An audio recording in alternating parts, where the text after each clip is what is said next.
It all began for us as a family in 2005 when Kate and I got married here, and saw the opportunity that was Peckforton Castle. Before we got married, somebody said to Chris that I believe Peckforton Castle getting turned into apartments, so where are you getting married now? So obviously Chris being Chris decided to buy the place. From the moment we bought it, really, it's been we've been on a very steep hill upwards. Increasing the castle from where it was and taking it to where it is now has been a real challenge, but a very exciting challenge. The best thing about Peckforton Castle is its uniqueness. There's nowhere else like it in the country, and it's in such a perfect location. It's just beautiful. It's just a beautiful setting, nice people. Everything about it oozes quality. It's a unique venue. It's the only intact medieval style castle in the country and a Grade 1 listed building. When it comes to weddings, it's the fairy tale castle on the top of the hill.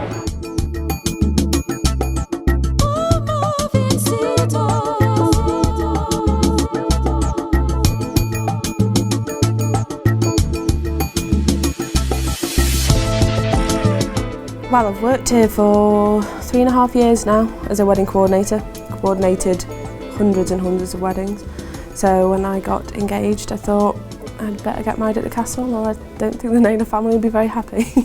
No, I do love the place anyway, and I wanted all my guests to see it. So I booked it about 9 months before the 19th of June. Then, I spent 9 months of planning. Then, it happened.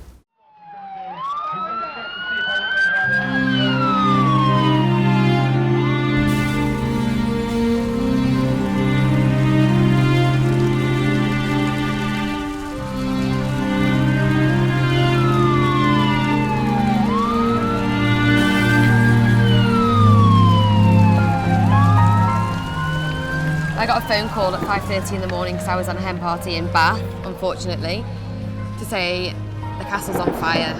I stayed here at the castle the night before my wedding, so at 4:30 in the morning I was woken up by the fire alarms. I handed the phone over to Tony very early in the morning, and he said there's a fire at the castle. Tony leapt out of bed, and I thought, oh, it's just something and nothing. Turned over, and then at 7 o'clock I got another call to say that how bad it really was. So we went outside, and eventually a fire engine turned up, and then more and more and more. And there was about 15, I think it wasn't until about the 15th that I thought, well, let it sink in that I don't think I'll be getting married here today. Yeah, my brother went in with one of our night porters, Simon, and our bar manager, who's called Paul, and those three, the ones who evacuated the building, did an absolutely fantastic job. It was a bit of an out-of-body experience. You could see everything happening, but you didn't really know what was happening. When I stood outside serving tea and coffee to all the day before's wedding guests, the groom from the day before was actually arrested in front of my bridesmaids. I didn't see it, and they came and told me, and they said, oh, the groom's been arrested, he must have done it. I was told that the groom had been arrested because he'd set fire to the drawing room. At that time, I didn't know what part of the drawing room and how he'd actually done it. But that's what I was met with, that the groom had been arrested and had admitted it to the police. I think since then he's changed his story a few times. I mean, the first thing you normally get is, like you say on these, you'd expect, if there'd been any heat, all of those to have collapsed down. Yeah. There's been no heat in here. And look at that, the curtains aren't even affected up there, and that's the white one's synthetic. And then you look at that, that's where, that was the window that originally went through. If you look at the seat there, see how it's burnt there? Yeah. That was where, and so that was that was the source, was it, that one? That one there, yeah. That's Paul identified that.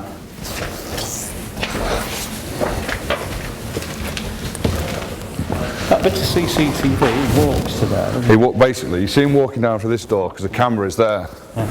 He walks to here, walks in here. Yeah. As soon as he comes here, he looks up, and then he walks through that door. How quickly do you see that then? Just after 5.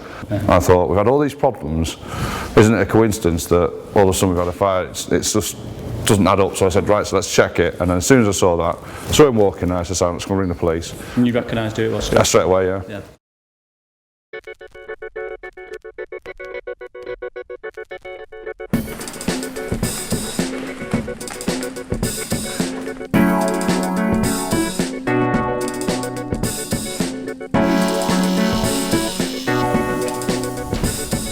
Well, the building works are well underway. As you can imagine, there's an awful lot of tradesmen on site, all doing their various bits.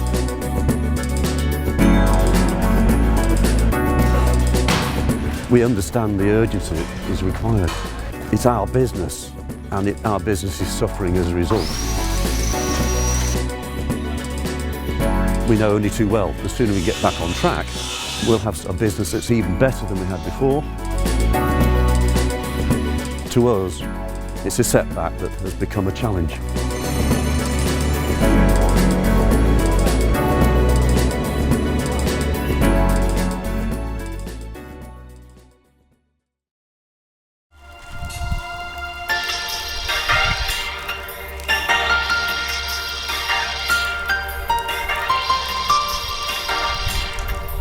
This is D-Day, yeah, this is D-Day of phase 1, so we had a long gallery and library back today, as well as the 4 bedrooms in the library tower.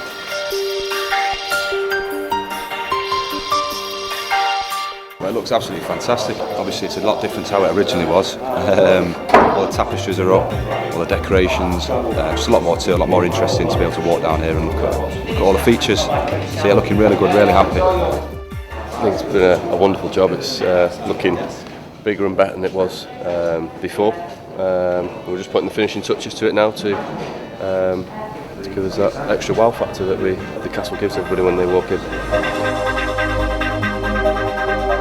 As I was driving in today, I was driving up the drive thinking the last time I was coming here with real significance was when I was running up the drive, watching smoke bellowing from the tower, and today I drove up to come up and get my hair and makeup done to have an amazing party and to show off what we've achieved. We've got about 400 to 450 guests coming. We've got Emeli Sande, who's going to be obviously the main act, and then we've got Lamar as well, who's one of the main acts. It's really great, to be honest, we're excited. It's been a long time coming, this. It's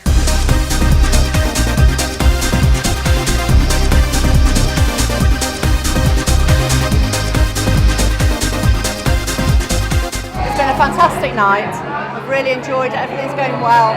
The performers are absolutely fantastic. Love it.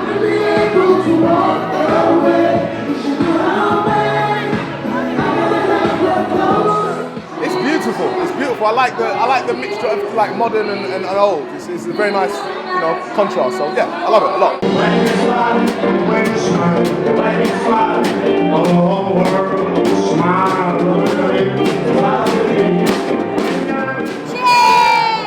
Absolutely fantastic. Couldn't have asked for anything better.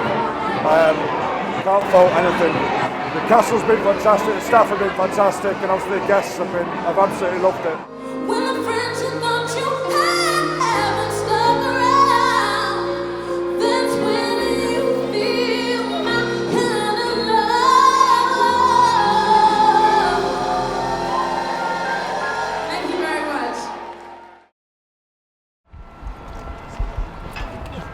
Hopefully this will be the end of it today, so I can't see there being any more excuses or reasons to postpone it, so looking forward to seeing what happens.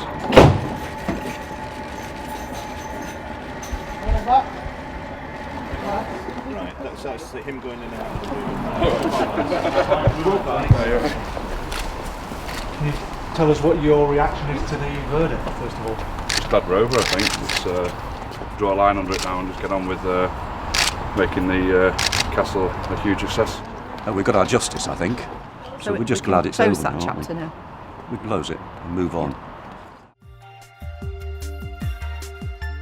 This is the first time that we've been here with everything back to normal, with all the refurbishments done, without the workmen around, and certainly without any court cases or police statements hanging over us. It's been one of the most stressful things I've ever had to deal with, without a doubt. Right from the minute it happened, we had all the different emotions. ending up with the court case, which again was the sentencing was extremely stressful and upsetting for me personally. With the castle back open now to its full capacity, that's great. So it's an unbelievable feeling to know that we can be proud custodians of this, and everyone's happy to be here. It's amazing, and I think we're just so grateful that the last 9 months is behind us now, and we can focus on making the business even more successful than it has been in the past.